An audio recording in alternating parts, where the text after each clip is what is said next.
Bienvenue sur cette chaîne YouTube qui vous invite à plonger dans les profondeurs de votre esprit. Ici, vous découvrirez des histoires qui vous aideront à explorer votre potentiel intérieur. N'hésitez pas à vous abonner pour ne rien manquer des prochaines vidéos. Maintenant, fermez les yeux, respirez profondément et laissez-vous guider par ma voix. Dans la fourmilière d'un vaste monastère, il y avait un vieux moine discret, humble, un sans grade, un obscur parmi les obscurs, un rien farfelu.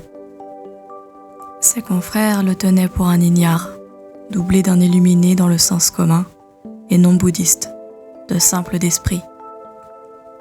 Il faut dire que, malgré toutes les années passées à l'ombre des murs du monastère, il ne brillait pas par son érudition.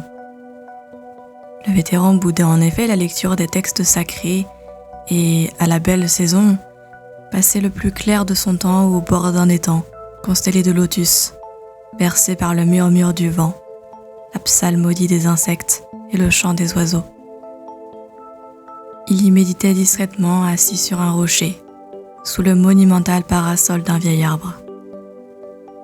Par un bel après-midi d'été inondé de soleil, un groupe de jeunes moines partit faire le tour de l'étang.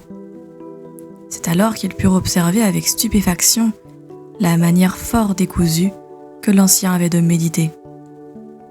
Il ne se passait pas 5 minutes sans qu'il se penche pour troubler le miroir liquide avec une brindille.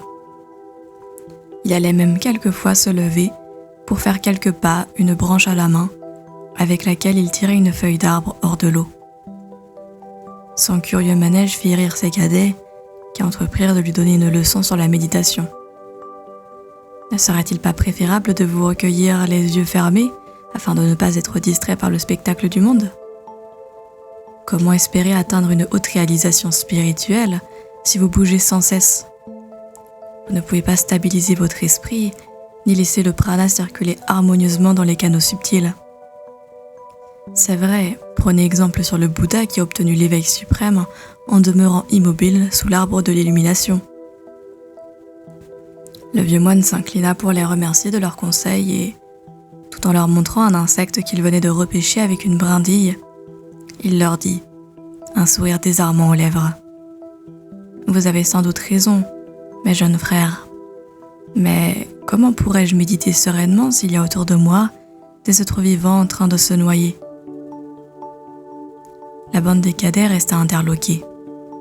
Il y eut un long silence, puis l'un d'eux, rompu aux joutes métaphysiques et voulant à tout prix sauver la face, répliqua « Vous devriez vous retirer dans une grotte pour vous consacrer à votre propre salut. Ne vous souciez pas trop du destin des autres. Laissez faire l'ordre naturel du monde.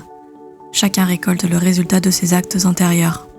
Telle est la loi du karma. » Et sur ces paroles sentencieuses, les donneurs de leçons se drapèrent dans leur toge monastique et s'éloignèrent. Ils gagnèrent une passerelle qui enjambait l'étang. C'est alors qu'au beau milieu de la traversée, l'un d'eux glissa sur une planche moussue et tomba à l'eau. Le malheureux, qui n'était autre que le discoureur karmique, pataugeait parmi les nénuphars, visiblement en train de se noyer. L'étang était profond à cet endroit. Ce fut l'affolement général. Aucun moine ne savait nager. Le vieil original, son infatigable sourire aux lèvres, se leva d'un bond, prit une branche et, comme elle n'était pas assez longue, il se mit à marcher sur l'eau. Sous le regard médusé des jeunes moines, il crocheta le candidat à la noyade et le tira jusqu'à la berge, sans même mouiller les pans de sa robe. L'histoire miraculeuse fit le tour du monastère.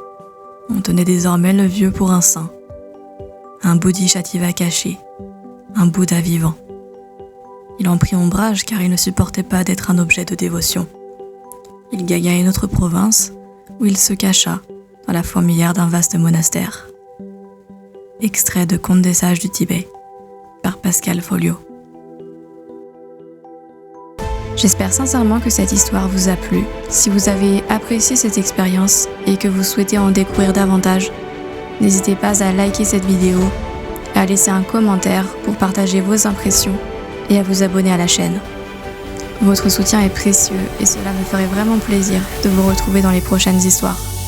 À très vite.